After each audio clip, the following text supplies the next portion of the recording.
Seri 3 Pelangi di Langit Singasari. Sepasang ular naga di satu sarang. Cerita, Esa Mintarja. Audiobook, novel silat. Bab 20. Karena itulah maka kelima orang prajurit berkuda itu menjadi semakin lama semakin marah.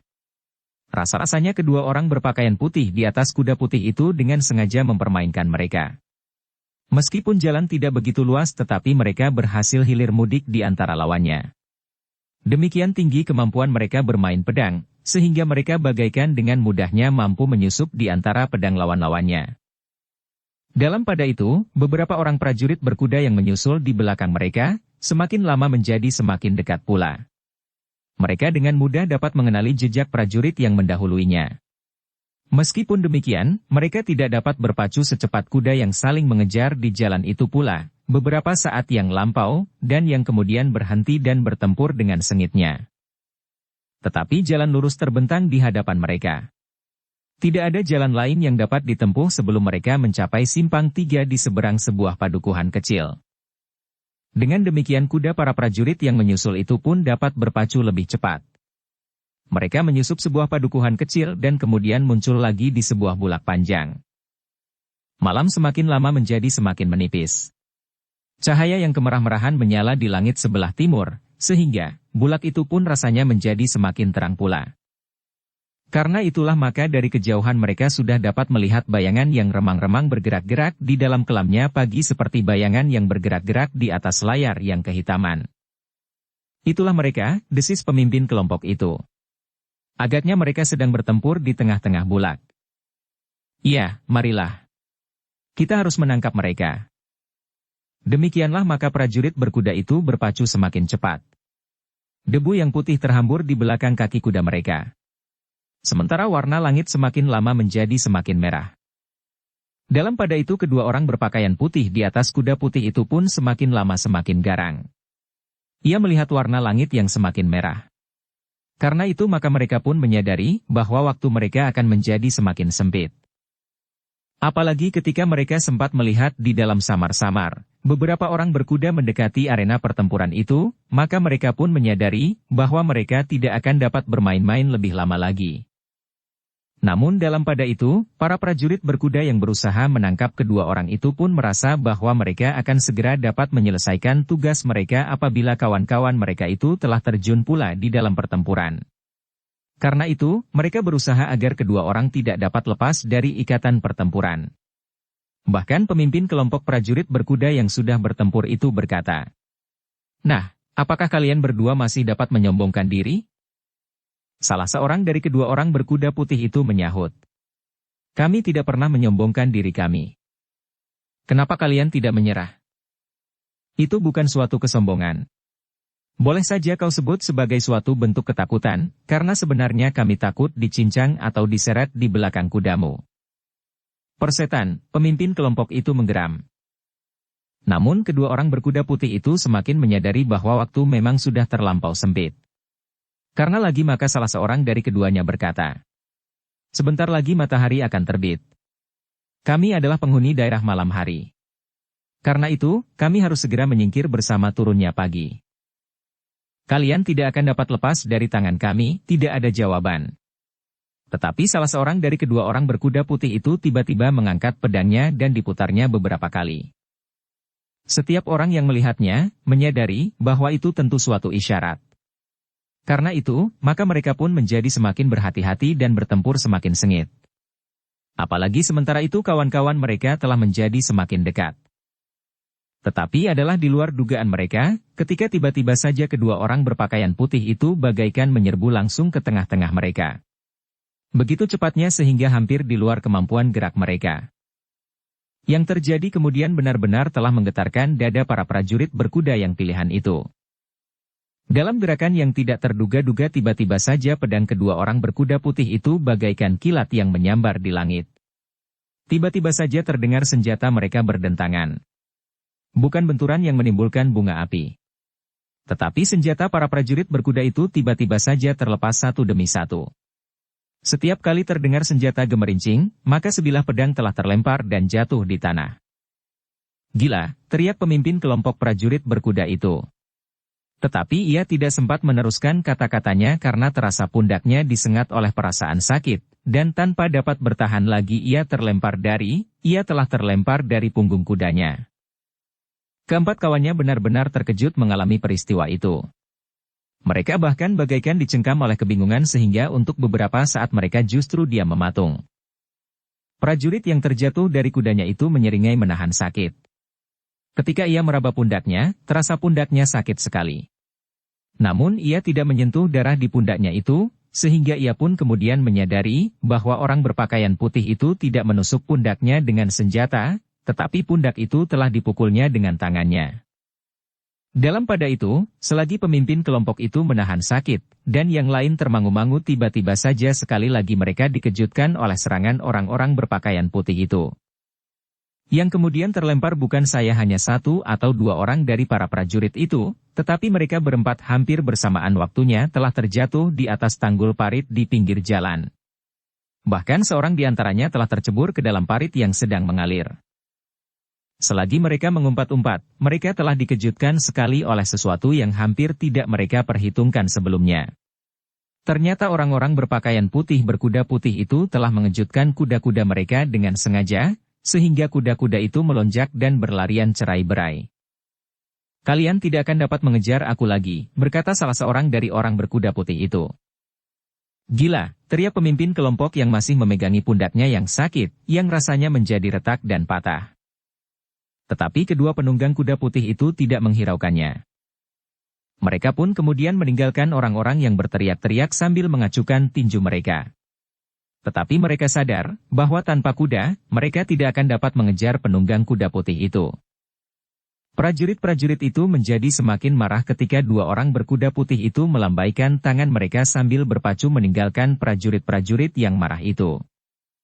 Sejenak kemudian, belum lagi derap kedua kuda putih itu hilang dari telinga, mereka telah mendengar derap kaki kuda yang lain. Mereka pun kemudian menyadari bahwa kawan-kawan mereka sebenarnya telah menjadi semakin dekat dan melihat apa yang telah terjadi. Demikianlah, maka kelima orang itu hanya dapat berloncatan menepi ketika kuda-kuda kawan-kawannya berpacu dengan cepatnya. Para prajurit yang menyusul kemudian itu pun melihat kedua orang berkuda patih itu melarikan diri. Karena itu mereka tidak mau kehilangan. Tanpa berhenti sama sekali maka mereka pun berusaha untuk mengejar kedua orang penunggang kuda putih itu.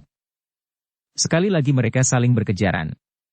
Dua orang berpakaian putih dan berkuda putih dikejar oleh sekelompok prajurit yang sedang marah. Tetapi ternyata jarak mereka sudah terlampau jauh. Para prajurit itu ternyata tidak segera dapat mendekati buruannya. Apalagi ketika mereka melihat sebuah padukuhan yang besar di hadapan mereka. Maka kedua penunggang kuda itu akan dengan mudah dapat menyembunyikan dirinya di padukuhan itu, atau berusaha melenyapkan jejak kuda-kuda mereka di atas tanah berbatu-batu.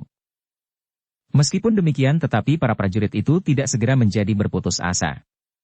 Mereka berusaha untuk memacu kuda mereka lebih cepat lagi. Tetapi semakin dekat mereka lebih cepat lagi. Tetapi semakin dekat mereka dengan padukuhan hadapan mereka, maka harapan prajurit itu pun menjadi semakin tipis. Dalam pada itu, kelima prajurit yang ditinggalkan di tengah-tengah bulak hanya dapat menghentak-hentakkan tinju mereka. Sejenak mereka memandang kuda kawannya yang berusaha mengejar kedua orang berpakaian putih itu. Namun kemudian mereka pun menarik nafas sambil berkata, "Orang gila. Mereka berhasil melepaskan diri dari tangan kami." Pemimpin kelompok kecil itu pun kemudian berjalan tersuruk-suruk mencari senjatanya. Demikian pula kawannya yang lain. Sambil menyarungkan senjata yang mereka ketemukan kembali itu, salah seorang dari mereka berkata, "Orang gila. Apakah salah seorang dari mereka itu Mahisa Agni?" Pemimpin kelompok itu menggelengkan kepalanya. Jawabnya, "Aku tidak tahu." Tetapi kedua orang itu memiliki kemampuan yang hampir sama dan ternyata jauh melampaui kemampuan setiap prajurit Singasari. Prajurit-prajurit itu termangu-mangu. Namun tiba-tiba saja salah seorang dari mereka bertanya, "Kenapa mereka tidak membunuh kita?" "Mereka tidak akan sempat melakukannya. Kawan-kawan kita telah datang menyusul." "Kenapa tidak?" sahut yang lain. "Mereka sempat melemparkan kita dari atas punggung kuda dengan tangan mereka. Jika mereka ingin membunuh kita, maka mereka dapat mendorong kita dengan pedang." Kita benar-benar sudah kehilangan kesempatan untuk melawan. Bahkan kita tidak dapat melihat apa yang mereka lakukan. Baru kita sadar ketika kita terlempar ke dalam parit. Prajurit-prajurit itu mengangguk-angguk. Kini mereka mendapat kesempatan untuk menilai lawan-lawan mereka. Bukan saja dalam olah kanuragan. Tetapi ternyata orang-orang berkuda putih itu tidak berusaha membunuh mereka. Aneh, kesan itulah yang membekas di hati kelima orang prajurit yang masih saja termangu-mangu di tengah bulak. Tetapi mereka tidak segera beranjak pergi. Mereka masih menunggu kawan-kawan mereka yang mengejar kedua orang penunggang kuda putih itu. Memang tidak ada yang dapat mereka lakukan selain menunggu. Mereka tidak akan dapat berlari mengejar penunggang kuda putih dan kawan-kawan mereka yang sedang memburu kedua orang berkuda putih itu. Namun sambil menunggu itulah kelima orang itu sempat berbicara tentang diri mereka sendiri. Kenapa kedua orang itu tidak membunuh kami dengan pedangnya? Seorang dari mereka mengulang lagi. Tentu bukan karena tidak sempat. Tentu bukan suatu kesalahan, dan tentu bukan karena tidak mampu. Tetapi mereka memang membiarkan kita hidup. Demikianlah agaknya. Jika salah seorang dari keduanya itu Mahisa Agni, siapakah yang seorang lagi, yang mampu bertempur dengan ilmu yang setingkat dengan Mahisa Agni itu? Kawannya tidak ada yang dapat menjawab. Peristiwa yang baru saja mereka alami adalah peristiwa yang benar-benar tidak dapat mereka mengerti. Di dalam pertempuran itu, lawannya sengaja membiarkan mereka hidup. Apakah mereka mengetahui bahwa kita pun tidak ingin membunuh kedua orang penunggang kuda putih itu? Bertanya salah seorang dari mereka. Tentu tidak. Dan bukankah kita sendiri sudah kehilangan niat untuk menangkapnya hidup-hidup? Apalagi sejenak setelah kita merasa tidak mampu lagi melakukannya. Aku sendiri rasa-rasanya tidak ingat lagi bahwa aku akan menangkapnya, bukan membunuhnya. Yang lain pun mengangguk-anggukan kepala. Mereka dengan jujur melihat kepada diri masing-masing, bahwa sebenarnya lah mereka telah berusaha untuk membunuh orang-orang berkuda putih itu, karena mereka merasa bahwa tidak akan ada kesempatan sama sekali untuk menangkap mereka hidup-hidup. Sementara itu, beberapa orang prajurit yang lain sedang berpacu mengejar kedua orang berkuda putih itu. Tetapi jarak mereka agaknya terlalu jauh, sehingga mereka tidak dapat mencapai kedua orang itu sebelum keduanya memasuki padukuhan yang besar di hadapan mereka. Mereka akan hilang di padukuhan itu, desis seorang prajurit yang mengejar mereka. Jika tidak sekalipun, kita akan sulit menangkap mereka. Jarak kita terlalu jauh. Prajurit-prajurit itu sebelumnya merasa bahwa mereka pun tidak akan mampu menangkap keduanya. 5 orang kawan mereka sama sekali tidak berdaya. Apalagi jika kemudian kedua orang itu menjebak mereka di antara sekelompok kawan-kawan orang berkuda putih itu. Karena itu, maka akhirnya pemimpin kelompok itu memutuskan untuk menghentikan pengejaran. Dengan isyarat maka ia pun menghentikan pasukannya setelah kedua orang berkuda putih itu hilang di balik gerbang padukuhan. Kita tidak tahu apa yang ada di balik padukuhan itu, berkata pemimpin kelompok itu. Kawannya pun mengangguk-anggukan kepala. Salah seorang menjawab. Apakah kita tidak mencoba memasukinya? Dengan hati-hati, berkata yang lain. Pemimpin kelompok itu pun mempertimbangkannya sejenak, lalu. Baiklah. Marilah kita mendekat. Tetapi sekelompok prajurit itu menjadi sangat berhati-hati. Mereka tidak berani memasuki padukuhan itu dengan kuda mereka yang berpacu. Jika kedua orang yang ternyata memiliki ilmu yang tinggi itu menjebak mereka maka akibatnya akan menjadi sangat parah. Yang mula-mula memasuki regol itu adalah pemimpin kelompok prajurit itu dengan seorang kawannya. Baru kemudian prajurit yang lain dalam jarak beberapa langkah. Namun ternyata mereka tidak menjumpai kedua orang berkuda itu. Jalan di hadapan mereka adalah jalan yang lengang. Apalagi hari masih gelap dan lampu masih tetap menyala di setiap rumah. Prajurit-prajurit berkuda itu pun memasuki padukuhan itu semakin dalam. Tetapi kuda mereka tidak berpacu lagi. Dengan hati-hati pula mereka pun mendekati sebuah gardu perondaan. Ketika masih ada 3 orang di dalam gardu itu, maka mereka pun mendekatinya. Kedatangan mereka membuat ketiga orang itu menjadi gemetar. Sehingga karena itu maka ketiganya hampir tidak dapat beranjak dari tempatnya. Bertanya pemimpin kelompok prajurit itu. Ya Tuan. Kita harus menangkap mereka. Apakah kalian melihat 2 ekor kuda putih lewat jalan ini? Ya Tuan, jawab salah seorang dari mereka. Baru saja. Hanya 2? Ya Tuan. Hanya 2. Mereka berpacu seperti dikejar hantu sehingga kami menjadi kebingungan. Pemimpin prajurit berkuda itu mengangguk-angguk. Kemudian katanya. Keduanya adalah buruan prajurit Singasari. Sayang kalian tidak berbuat apa-apa. Oh, tetapi kami tidak mengetahuinya. Dan seandainya kami mengetahuinya sekalipun, apakah yang dapat kami lakukan Tuan? Kami hanyalah peronda-peronda yang tidak dapat berbuat apa-apa selain atas pencuri-pencuri kecil.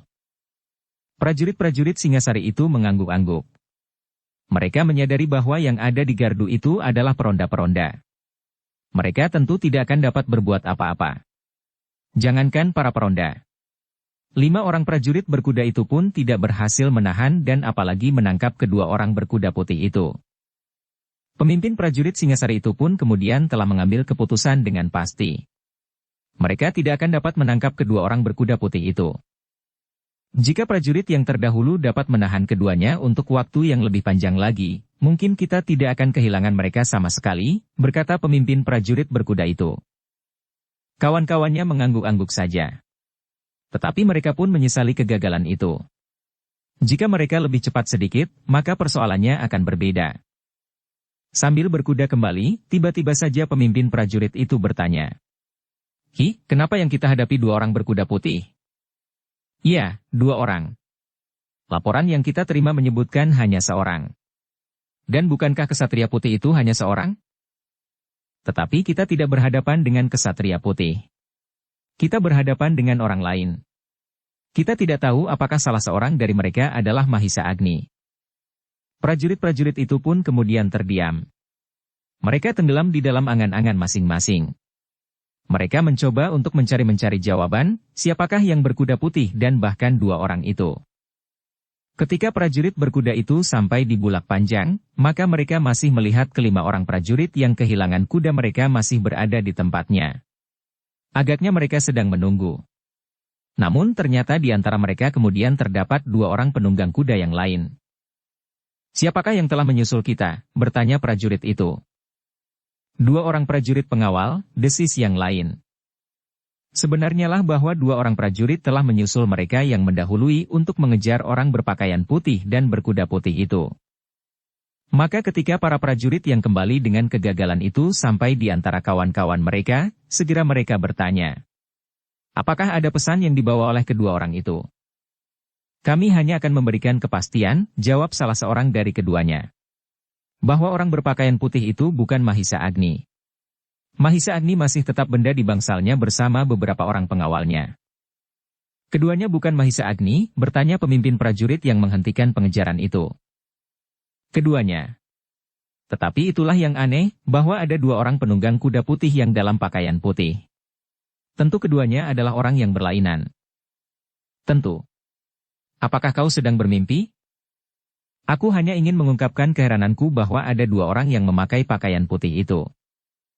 Tetapi dengan demikian kita dapat menduga, bahwa yang kita hadapi bukannya sekedar seorang yang mencoba untuk membangunkan kembali kenangan atas kesatria putih. Tetapi benar-benar telah membentuk sekelompok orang dalam sikap yang pasti. Dan itu adalah sangat berbahaya.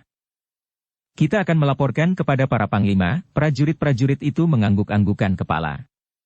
Tetapi mereka dibayangi oleh keraguan-raguan karena sikap Tohjaya yang tidak berkepastian. Demikianlah maka prajurit-prajurit itu pun segera kembali ke dalam kota. Yang kehilangan kudanya ikut di belakang kawannya yang datang kemudian. Namun dengan demikian kuda itu tidak dapat berlari terlalu cepat. Ternyata peristiwa itu menjadi bahan pembicaraan yang menarik bagi setiap prajurit. Apalagi para senapati dan para panglima.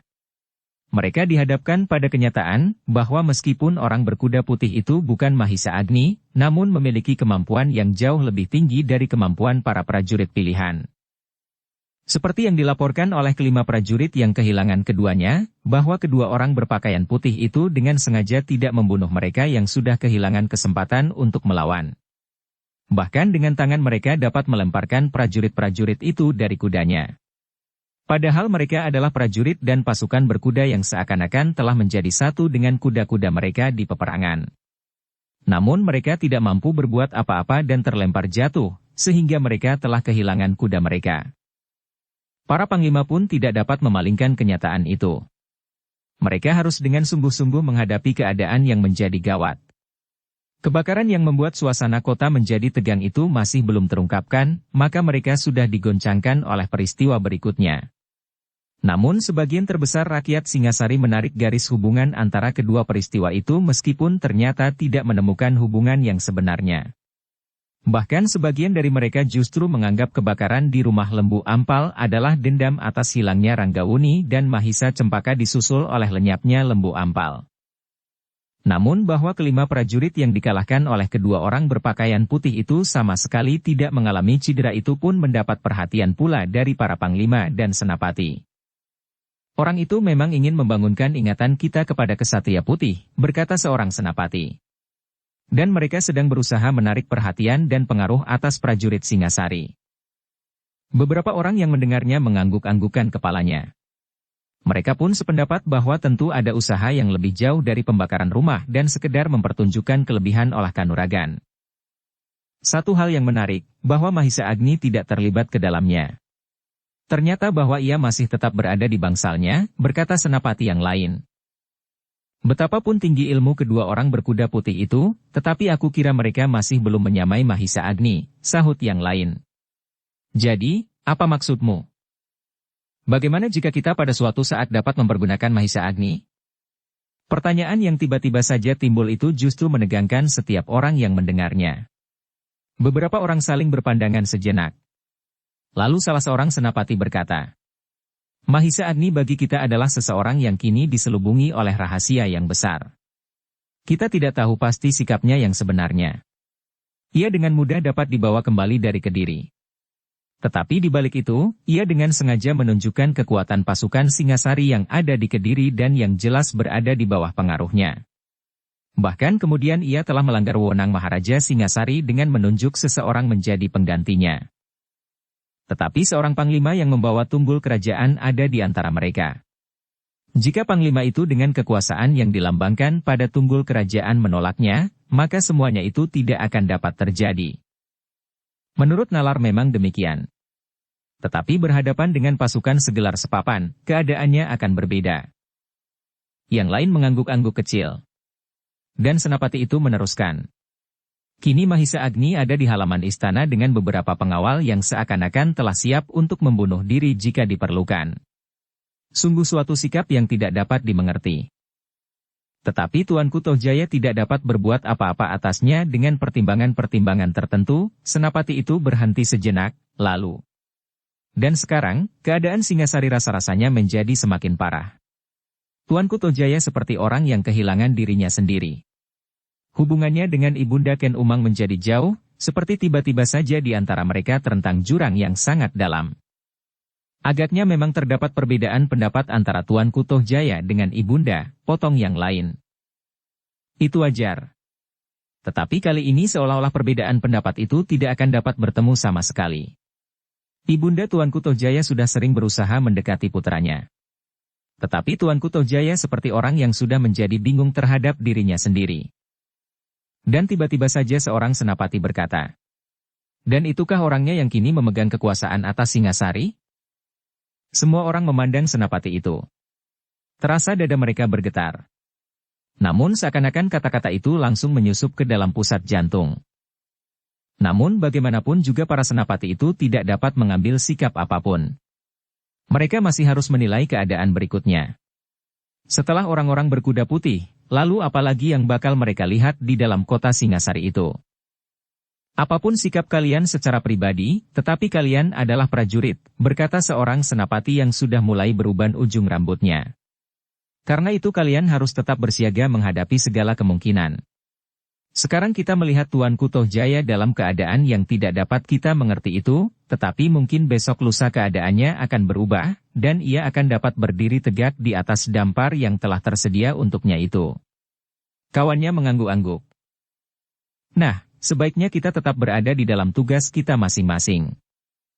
Ternyata prajurit Singasari tidak kehilangan akal apapun yang baru saja terjadi.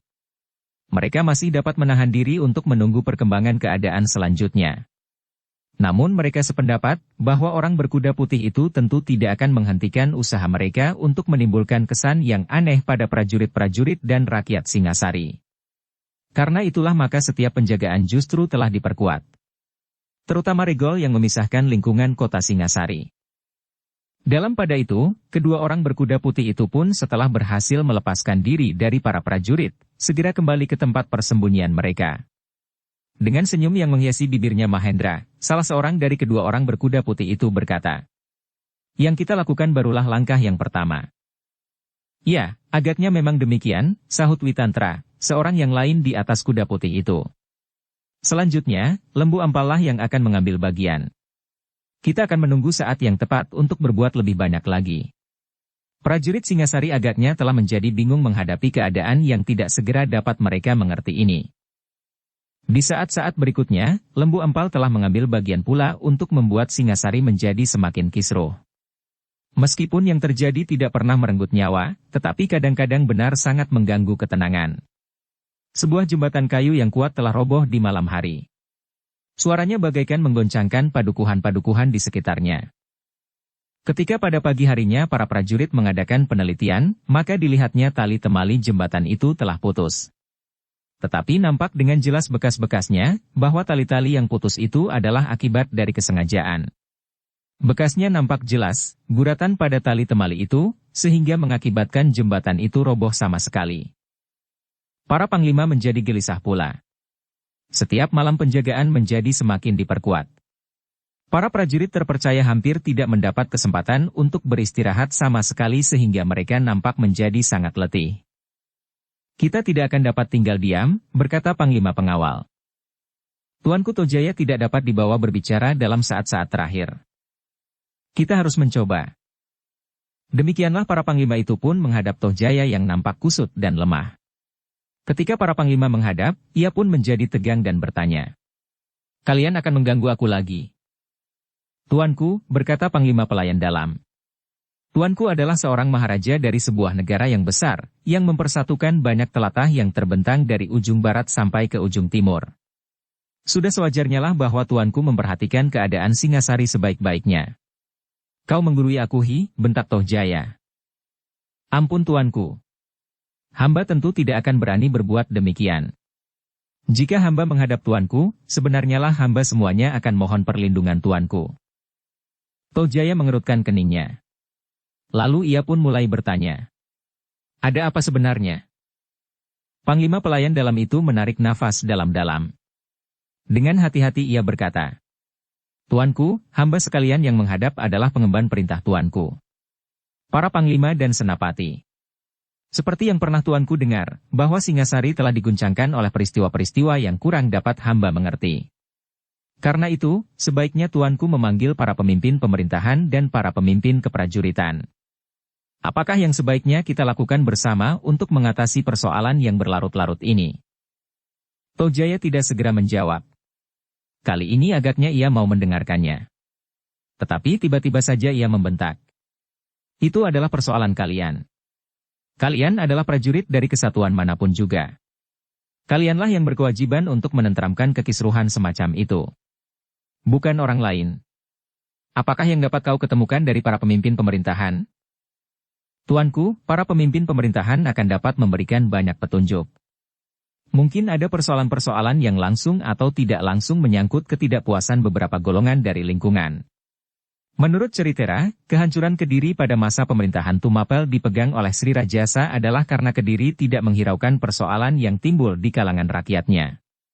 Pertentangan antara Sri Maharaja Kediri dengan para pemimpin agama. Persetan dengan Kediri. Kediri adalah negara kecil yang lemah, yang tidak lagi dapat mempertahankan dirinya sendiri.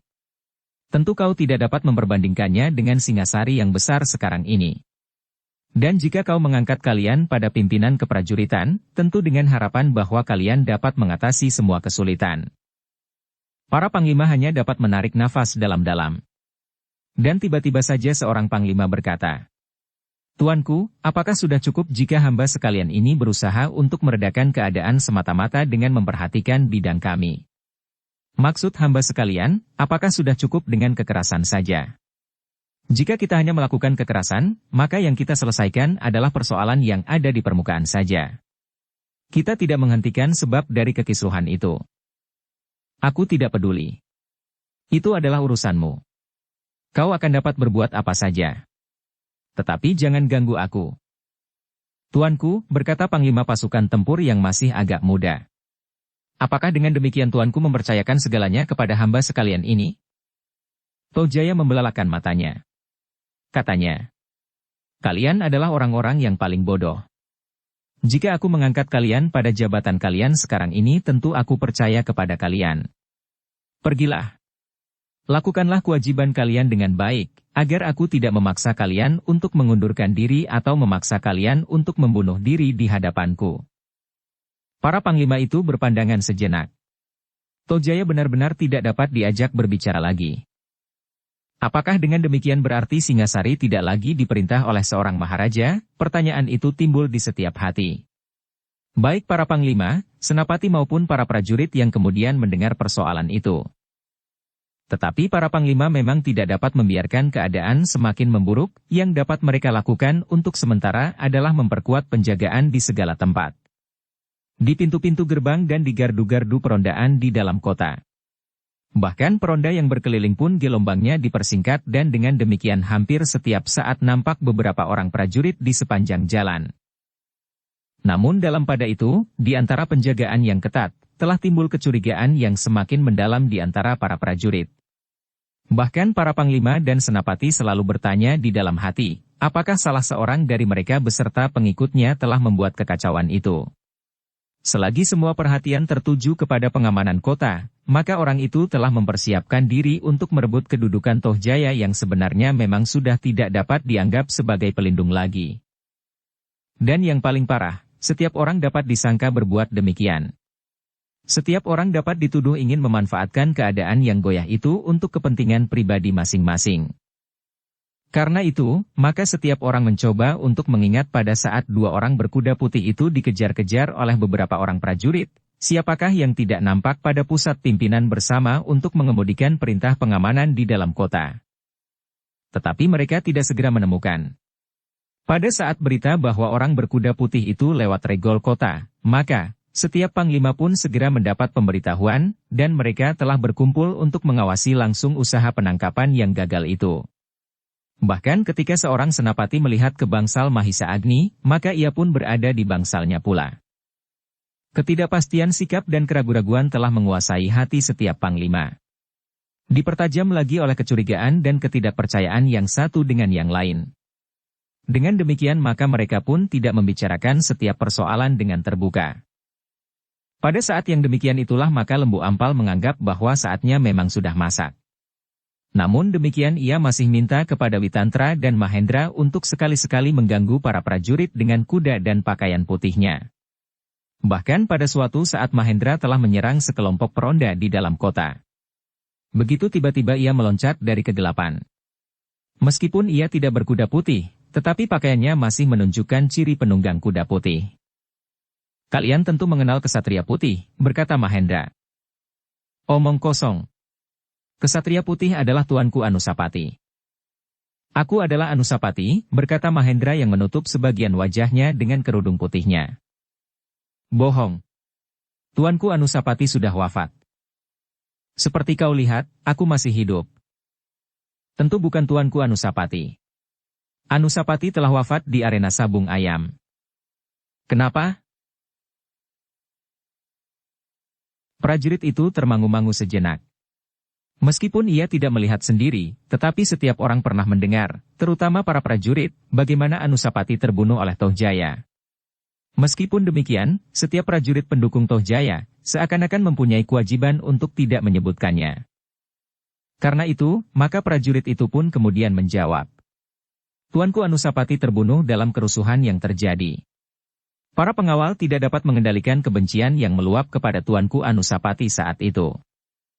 Orang berkerudung putih itu tertawa. Katanya, kau berbohong. Dari sorot matamu aku menangkap bahwa kau tidak berkata sebenarnya. Aku berkata sebenarnya, jawab prajurit itu. Suara tertawa dari balik kerudung putih itu terdengar semakin keras. Katanya di sela-sela suara tertawanya. Tentu tidak. Akulah yang paling mengetahui persoalan yang menyangkut diriku sendiri. Bohong, teriak seorang prajurit yang lain. Kau bukan tuanku Anusapati. Aku akan membuktikannya nanti, berkata orang berkerudung putih. Tetapi cobalah berkata dengan jujur. Jangan memancing, sahut prajurit yang lain lagi. Aku tidak memancing. Tetapi jika kau tidak berkata dengan jujur, maka kau akan menyesal. Aku adalah Anusapati. Kata-kata itu merasa menusuk jantung para prajurit itu. Tetapi pemimpin mereka kemudian menjawab. Jangan hiraukan. Ia adalah seorang yang menganggap kami terlampau dungu. Kami tahu pasti bahwa orang berkerudung putih itu bukan tuanku Anusapati. Mereka telah melakukan kesalahan karena pada suatu saat mereka muncul bersama-sama. Dua orang berkerudung putih dan menunggang kuda putih. Jika kesatria putih itu tuanku Anusapati maka ia tidak akan dapat menjadi dua. Suara tertawa orang berkerudung putih itu menjadi semakin keras. Katanya, wadahku tidak lagi seperti wadahmu. Aku sudah mencapai kesempurnaan. Juga penguasaan atas wadahku dan wujud halusku. Aku dapat nampak seperti dua, tiga atau lebih. Omong kosong. Nah, dengarlah. Aku tahu pasti tentang diriku. Aku telah dibunuh bukan oleh rakyat Singasari seperti yang aku katakan. Tetapi oleh Adinda Tojaya dengan keris empu gandring. Nah, apakah kau juga mengetahui bahwa keris bertangkai dahan cangkring itu akulah yang memberikannya kepada Adinda Tojaya itu? Selagi aku asyik memperhatikan ayam yang bersabung tanpa taji, maka aku telah ditusuknya. Dan aku disangkanya mati. Tetapi aku tidak mati. Justru aku kini mencapai tingkat ilmu yang tidak akan terjangkau oleh siapapun juga. Termasuk wujudku yang dapat kalian lihat menjadi dua atau tiga. Para prajurit itu menjadi termangu-mangu sejenak. Ada sedikit kebimbangan di dalam hati mereka. Namun akhirnya pemimpin prajurit itu pun berkata lantang. Kau hampir berhasil menakuti kami. Tetapi kami memang tidak sedungu yang kau sangka. Jika kau benar-benar tuanku Anusapati, maka bukti yang paling baik kau berikan adalah membuka wajahmu. Kami semuanya telah mengenal dengan baik wajah tuanku Anusapati, sehingga tentu tidak akan ada keraguan-raguan lagi. Sejenak orang berkerudung putih itu tidak menjawab. Namun kemudian suara tertawanya terdengar lagi. Katanya, kalian memang benar-benar orang bodoh. Orang yang sudah mencapai kesempurnaan seperti aku, maka tidak ada lagi yang dapat dikenal dari batasan wujud. Aku dapat merubah wujudku menjadi apapun juga, seperti menjadi berapapun juga. Tetapi pemimpin prajurit itu menggeram. Katanya, kita tidak ada waktu untuk berbicara seperti orang gila. Sekarang, jangan biarkan orang ini berbicara lagi. Tangkap orang itu dan kita akan mendapatkan keterangan daripadanya tentang permainan-permainan gila pada saat terakhir yang terjadi di Singasari. Para prajurit itu pun tidak menunggu perintah lebih banyak lagi. Mereka pun segera bergerak mengepung orang berpakaian serba putih itu. Menyerahlah, berkata pemimpin peronda itu. Kalian tidak dapat memaksa aku, sahut orang berkerudung putih itu. Tetapi prajurit-prajurit itu tidak menjawab lagi. Mereka pun segera mempersempit kepungan itu, dan senjata mereka pun sudah mulai teracu. Orang berkerudung putih itu masih tetap diam di tempatnya. Sekali-sekali ia memandang ujung-ujung senjata itu dengan wajah yang kosong. Menyerahlah, pemimpin peronda itu berkata. Jika kau menyerah, persoalannya akan menjadi lebih baik bagimu. Tetapi jika kau melawan, maka akibatnya akan kau sesali nanti. Orang itu tidak menyahut. Cepat, menyerahlah. Orang berkerudung putih itu kemudian menjawab perlahan. Apakah kalian memang ingin menangkap aku? Ya. Kali ini kau tidak akan dapat lolos. Seandainya kau berhasil melepaskan diri dari tangan kami akan segera membunyikan isyarat. Setiap gardu perondaan dan peronda yang sedang hilir mudik pun akan segera bertindak sehingga kau tidak akan mempunyai kesempatan apapun lagi. Orang itu menarik nafas dalam-dalam. Dilihatnya ujung senjata yang teracu kepadanya. Ayo cepatlah menyerah, perintah pemimpin peronda itu. Orang berkerudung putih itu masih berdiam diri sejenak. Dengan tajamnya ia memandangi orang-orang yang mengepungnya dengan senjata terhunus itu. Cepat, teriak pemimpin peronda itu. Atau kami akan beramai-ramai membunuhmu. Apakah untungnya kalian membunuhku? Kalian tentu ingin menangkap aku hidup-hidup. Ya, apabila mungkin. Tetapi jika tidak, maka kami akan membunuhmu. Dengan demikian maka kekacauan di daerah ini akan berkurang. Tidak ada gunanya. Aku masih akan tetap berkeliaran untuk membebaskan rakyat Singasari dari kekuasaan orang yang telah membunuhku. Membunuh kesatria putih. Pemimpin peronda itu tidak bersabar lagi. Dengan lantang ia berkata, "Tangkap orang itu. Jika ia melawan, maka tidak ada jalan lain kecuali melumpuhkannya dengan kekerasan. Ia akan kita peras sampai menyebutkan keterangan tentang dirinya. Atau kita hukum picis di simpang 4. Namun para peronda itu terkejut, ia melihat orang itu bergetar. Kemudian di luar kemampuan pengamatan mereka, maka orang itu sudah berada di luar kepungan. Pemimpin peronda itu termangu-mangu sejenak. Wajahnya menjadi tegang. Namun ia pun segera menyadari keadaannya dan berteriak, "Bunuh saja orang itu." Serentak para peronda itu menyerang. Tetapi orang berkerudung putih itu sudah siap dengan senjata di tangannya. Sehingga dengan demikian maka mereka pun segera terlibat dalam pertempuran yang seru. Namun ternyata menangkap atau membunuh orang berkerudung putih itu memang tidak semudah yang mereka sangka. Beberapa kali para peronda itu seolah-olah kehilangan jejak lawannya. Dengan tegang mereka mendengar orang berkerudung putih itu tertawa di belakang mereka sambil berkata, "Aku ada di sini." Pemimpin peronda itu menjadi semakin marah. Tetapi juga sepercik keheranan bahwa kemudian mengarah kepada perasaan cemas, bahwa lawannya benar-benar Anusapati yang justru sudah mencapai kesempurnaan. Namun demikian ia adalah seorang prajurit. Karena itu, maka ia pun bertempur terus dengan sekuat tenaganya. Tetapi perkelahian itu sama sekali tidak menarik lagi. Para peronda lebih banyak menjadi bingung daripada bertempur. Setiap kali mereka berdiri tegang jika mereka kehilangan lawannya yang mampu bergerak secepat tatit yang berloncatan di langit. "Jangan bingung," berkata orang berkerudung putih itu.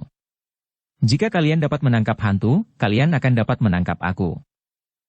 Kata-kata itu benar-benar telah membuat bulu-bulu tengkuk mereka meremang.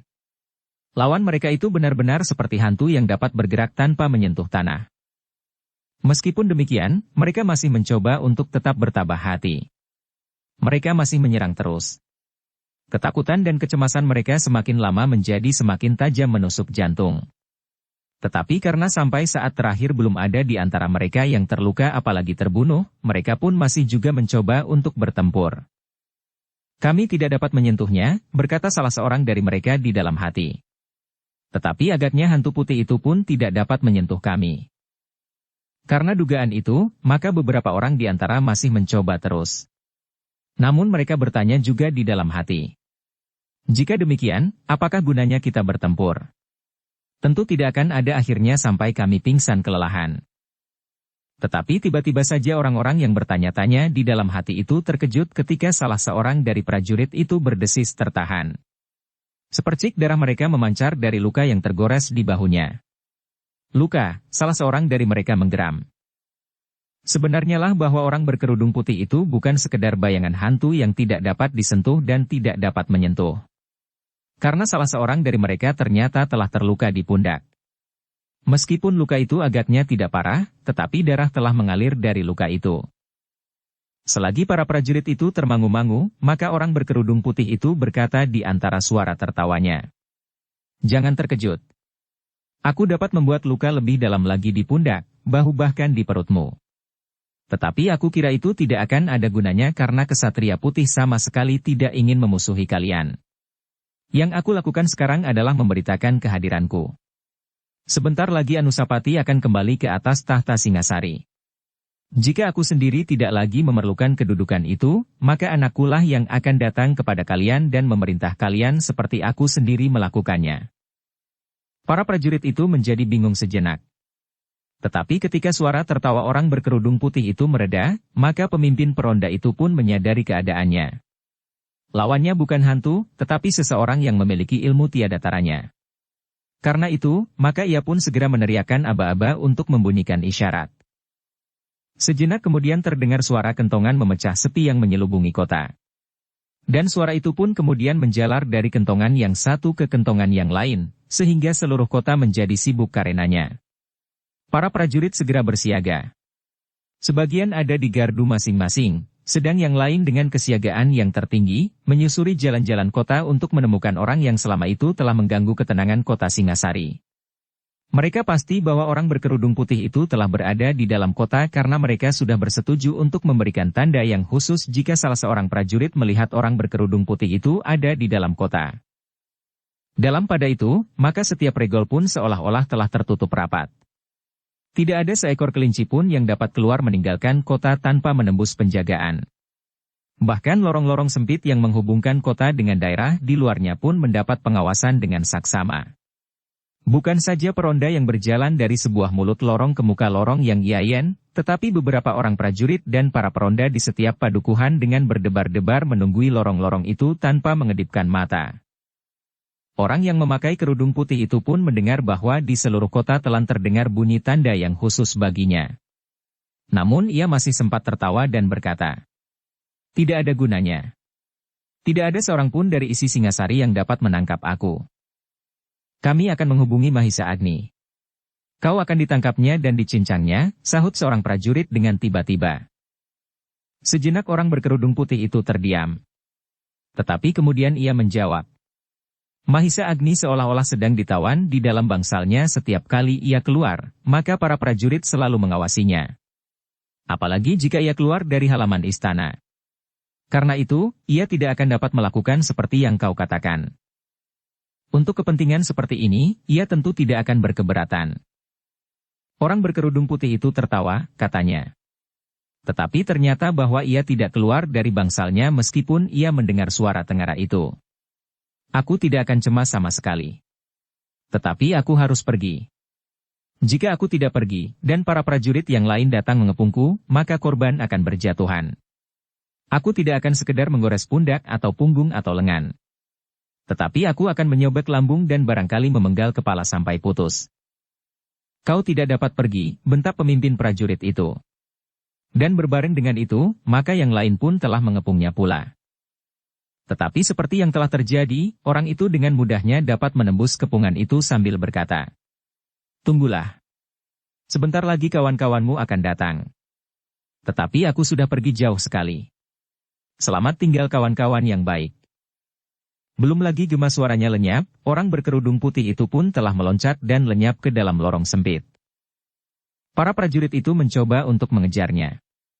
Tetapi karena orang berkerudung putih itu menyusup ke dalam lorong dan seperti anak panah yang terlepas dari busurnya, meluncur dengan cepat sekali, maka prajurit-prajurit itu tidak mengejarnya lagi. Adalah sangat berbahaya untuk menyusulnya dalam urutan seorang demi seorang. Karena seorang demi seorang itu akan dengan mudah dapat menjadi umpan senjatanya. Karena itu, maka prajurit-prajurit itu pun kemudian berhenti termangu-termangu di mulut lorong. Mereka memandang ke dalam kekosongan karena orang berkerudung putih itu telah lenyap. Sejenak kemudian maka kelompok yang pertama dari prajurit peronda berkuda telah datang. Dengan serta-merta prajurit-prajurit yang baru saja bertempur itu pun menceritakan apa yang telah terjadi. Orang itu masuk ke dalam lorong ini, berkata pemimpin kelompok peronda yang sudah bertempur itu. "Kenapa kau biarkan saja? Kami sudah bertempur. Seorang kawan kami terluka." Peronda yang berkuda itu pun kemudian berbicara di antara mereka sejenak, lalu mereka pun memutuskan untuk mengejarnya dan minta agar prajurit yang telah bertempur itu memberitahukan kepada peronda-peronda berikutnya untuk mengepung tempat itu. Demikianlah maka beberapa orang berkuda itu pun menyusup ke dalam lorong sempit itu. Tetapi mereka pun sadar bahwa cara itu bukan cara yang sebaik-baiknya karena orang berkerudung itu akan dengan mudahnya bersembunyi di halaman sebelah menyebelah lorong itu. Namun, sejenak kemudian prajurit-prajurit Singasari yang sigap telah mengepung tempat itu. Setiap ujung lorong telah dijaga sebaik-baiknya. "Tidak ada peronda yang bertemu dengan seorang pun di jalan-jalan kota," berkata seorang senapati. "Jika benar orang itu memasuki padesan itu, maka ia tentu masih ada di sana.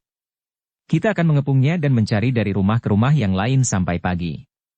Jika kita menemukan orang yang mencurigakan, maka orang itu harus ditangkap dan dibawa kepadaku." Demikianlah desa itu bagaikan tertutup. Setiap jengkal dinding yang mengelilinginya mendapat pengawasan dengan saksama sehingga tidak akan ada seorang pun yang dapat keluar dari desa itu tanpa diketahui oleh para penjaga. Selain penjagaan yang rapat di desa itu, maka di setiap pintu gerbang kota dan lorong-lorong pun masih tetap dijaga oleh para prajurit dan peronda-peronda dari padesan masing-masing. Seperti yang dikatakan oleh senapati itu, maka para prajurit pun mulai mencari orang berkerudung putih itu. Tetapi agaknya memang tidak terlalu mudah melakukannya. Meskipun setiap jengkal tanah di setiap halaman seolah-olah telah terinjak oleh para prajurit, namun mereka tidak menemukan orang yang dicarinya. Tentu orang itu sudah melepaskan kerudung putihnya, berkata setiap prajurit. Namun kemudian timbul pertanyaan. Siapakah di antara laki-laki penghuni desa itu yang pantas dicurigai? Tidak seorang pun yang dapat dituduh menjadi orang berkerudung putih. Mereka adalah penduduk yang sederhana. Jika mereka menemukan anak muda yang gagah, baik di rumahnya maupun di gardu peronda, maka mereka mencoba melihat, apakah anak muda itu berkeringat dan menunjukkan tanda-tanda kelelahan. Tetapi mereka tidak menemukannya. Seperti yang dikatakan oleh senapati, maka desa itu tidak segera dilepaskan dari kepungan. Ketika hari menjadi siang, maka pencaharian pun menjadi semakin teliti. Tetapi mereka tidak dapat menemukannya. Kecurigaan terhadap seseorang pun tidak. Sekali lagi para prajurit Singasari gagal. Dan mereka pun sadar bahwa kegagalan-kegagalan serupa itu akan berlangsung berulang kali. Orang berkerudung putih itu benar-benar orang yang memiliki ilmu yang tiada taranya. Kecuali jika Mahisa Agni mau mencoba menangkapnya, berkata salah seorang senapati. Tidak ada gunanya memaksa orang itu untuk berbuat sesuatu, jawab yang lain. Ia sudah kehilangan semua harapan masa depannya. Ia tidak ubahnya seperti seekor kepompong di dalam bilik itu. Kau salah. Ia adalah orang yang paling mencintai Singasari. Jika tidak demikian, kematian Tuanku Anusapati tentu akan dapat mendorongnya untuk menyobek jantung Singasari dari Kediri. Ia mempunyai pengaruh yang sangat besar. Tetapi ia taat memenuhi panggilan Tuanku Tohjaya. Ia datang dan membiarkan dirinya berada di dalam bilik itu, meskipun ia tetap berada di bilik itu bersama beberapa orang pengawalnya dengan selembar kain putih di lehernya. Sungguh tidak dapat dimengerti. Apakah arti dari perbuatannya itu? Tetapi aku justru menjadi curiga akan kediamannya itu. Sudah berkali-kali dibuktikan bahwa orang yang berkerudung itu tentu bukan Mahisa Agni. Ya. Tetapi siapa tahu, ia mempunyai kawan-kawan yang dapat berbuat demikian. Kawannya berbicara tidak menjawab. Bagi Singasari orang berkerudung putih itu memang sebuah teka-teki yang cukup besar. Meskipun demikian, betapapun kemungkinan untuk menangkapnya terlampau tipis, tetapi para senapati tidak menjadi berputus asa. Adalah kewajiban mereka untuk melakukannya. Betapapun sulit dan berbahayanya. Tetapi agaknya orang-orang yang menyebut dirinya Kesatria Putih itu telah menyiapkan rencana yang lain. Witantra dan Mahendra merasa sudah cukup banyak membuat orang-orang Singasari menjadi bingung. Karena itulah maka sampai saatnya Lembu Ampal lah yang harus berbuat sesuatu untuk menambah kecurigaan antara prajurit Singasari sendiri. Antara satu kesatuan dengan kesatuan yang lain. Tetapi hati-hatilah, pesan Witantra kepada Lembu Ampai ketika ia akan mulai dengan rencananya. Tetapi aku terpaksa mengorbankan 1-2 orang prajurit untuk mencapai maksud itu. Witantra mengerutkan keningnya. Nampak wajahnya menjadi termangu penuh kebimbangan. Tidak ada jalan lain, berkata Lembu Ampal. Karena kuatnya 2 golongan itulah yang merupakan pendukung paling kuat dari Tuanku Tohjaya sekarang ini. Maksudmu pasukan pengawal yang kebanyakan terdiri dari golongan Rajasa dan pelayan dalam dari golongan Sindir? Ya. Lembu Ampal menganggukkan kepalanya. Kadang-kadang kita memang tidak dapat menghindarkan jatuhnya korban, berkata Mahendra kemudian. Kematian Kebo Ijo adalah korban yang lebih menyedihkan lagi. Bahkan Empu Gandring sendiri. Terakhir adalah aku Tunggul Ametung baru kemudian Ken Arok yang kemudian bergelar Sri Rajasa dapat menduduki tahta. Mahendra berhenti sejenak, lalu. Setelah mereka itu, jatuh pula korban yang disebut Pangalasan dari Batil dan Sri Rajasa sendiri sebelum Anusapati sendiri menjadi korban pola.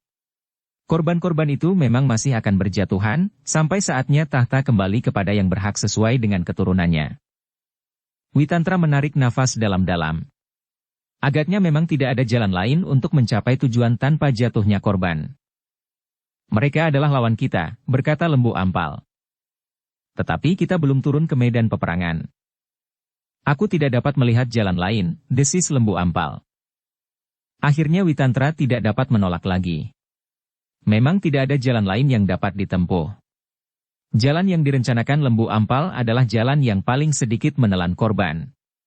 Sebab dengan jalan lain, dengan jalan kekerasan saja, korban akan berjatuhan semakin banyak. Tetapi mereka yang kebetulan sekali diumpankan sebagai korban itu adalah orang-orang yang nasibnya sangat malang. Lembu Ampal tidak menyahut. Jika ia tenggelam dalam keibaan seperti Witantra, maka ia tidak akan dapat berbuat apa-apa lagi untuk mengembalikan tahta kepada keturunan Ken Dedes. Tetapi ternyata Witantra tidak melarangnya. Bahkan kemudian Witantra berkata, "Tetapi terserah kepadamu Lembu Ampal. Aku yakin bahwa kau pun cukup bijaksana." "Aku akan mencoba sebaik-baiknya," sahut Lembu Ampal. Memang agaknya selama ini Kesatria Putih memang tidak merampas korban jiwa sama sekali. Hanya beberapa orang menjadi luka-luka. Tetapi kali ini aku terpaksa sekali harus mengambil korban jiwa. Lembu Ampal berhenti sejenak, kemudian. Tetapi jika aku gagal, maka jiwakulah yang akan diambil oleh para prajurit Singasari. Kami akan mencoba mengawasi dan sejauh mungkin membantumu jika kau berada dalam kesulitan. Terima kasih. Sebenarnya lah bahwa kau berdua telah berbuat jauh lebih banyak dari yang akan aku lakukan. Demikianlah maka Lembu Ampal pun telah menyiapkan rencananya sebaik-baiknya. Setelah beberapa lama ia bergaul dengan Witantra dan Mahendra, dan tanpa malu-malu ia belajar dari keduanya, maka ilmu Lembu Ampal pun telah jauh bertambah. Jika semula ia adalah seorang senapati kepercayaan dengan ilmu yang dianggap cukup baik di antara para senapati, maka setelah ilmunya meningkat, Lembu Ampal menjadi semakin banyak memiliki kelebihan dari para prajurit pada umumnya, bahkan dengan para senapati. Dalam pada itu, peristiwa yang telah terjadi berturut-turut di Singasari telah banyak menimbulkan persoalan pada para pemimpin pemerintahan, para panglima dan para senapati. Rasa-rasanya kecurigaan di antara mereka semakin lama menjadi semakin tajam mengorek jantung masing-masing. Bagi para prajurit semakin tajam mengorek jantung masing-masing. Bagi para prajurit, adalah mustahil jika orang yang menyebut dirinya Kesatria Putih itu dapat lenyap begitu saja beberapa kali, dan berhasil melepaskan diri, jika tidak ada di antara para prajurit itu sendiri yang dengan sengaja melindunginya. Yang menyebut dirinya Kesatria Putih itu tentu bukan hantu, berkata salah seorang senapati. Karena itu tidak mungkin ia menghilang begitu saja, atau bahkan menjadi 2 atau 3 atau sepasukan Kesatria Putih yang berbaris di sepanjang jalan kota. Yang lain mengangguk-angguk. Tetapi di antara mereka tidak dapat melenyapkan kecurigaan yang sudah terlanjur tertanam di dalam hati. Jika pada suatu saat aku dapat menemukan, geram seorang senapati muda, maka akan terbongkarlah sekelompok pengkhianat yang selama ini dapat bekerja dengan rapi sekali. Kawannya berbicara memandanginya sejenak. Lalu katanya, "Apakah kau yakin bahwa yang melakukan itu sekelompok pengkhianat yang tersusun dalam suatu kerjasama yang rapi atau hanya 1-2 orang saja?"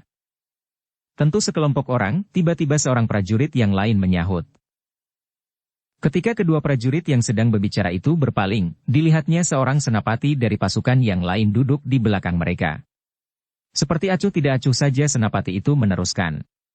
Bahkan mungkin dipimpin oleh orang yang berkedudukan penting di Singasari.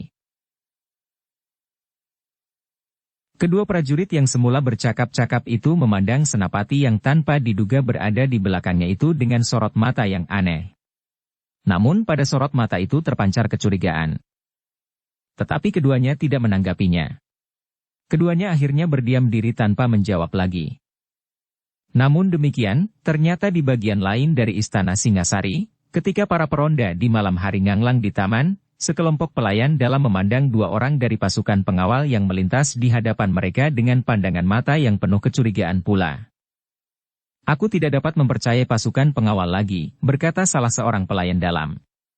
Ternyata mereka hampir tidak berbuat apa-apa dalam keadaan yang tegang ini. Mereka sama sekali tidak tergerak untuk menangkap orang yang menyebut dirinya Kesatria Putih. Mereka merasa bahwa tugas mereka adalah mengawal istana dan keluarga Maharaja, sahut yang lain. Seperti kita pun tidak akan berbuat lain kecuali bertugas di dalam istana melayani Tuanku Tohjaya dan keluarganya meskipun kita juga seorang prajurit. Tetapi pasukan pengawal mempunyai tugas pengamanan langsung atau tidak langsung. Ia tidak boleh membiarkan prajurit-prajurit Singasari yang lain bergerak sendiri dalam kesulitan tanpa berbuat apa-apa. Menurut pendengaranku, sekelompok pasukan pengawal berkuda telah ikut mencari kesatria putih. Tetapi mereka tidak akan menemukan. Pasukan pengawal itu nampaknya semakin lama semakin jauh dari Tuanku Tohjaya. Itu tidak mungkin, desis yang lain lagi. Mereka adalah pasukan Kinasih. Kau ingat saat terbunuhnya Tuanku Anusapati? Pasukan pengawal baginya saat itu adalah justru sekelompok pembunuh yang mengerikan, meskipun keris yang menikam tubuhnya berada di tangan Tuanku Tohjaya. Bersambung ke bab 21. Dukung kami dengan subscribe, follow, like, komen dan share. Terima kasih.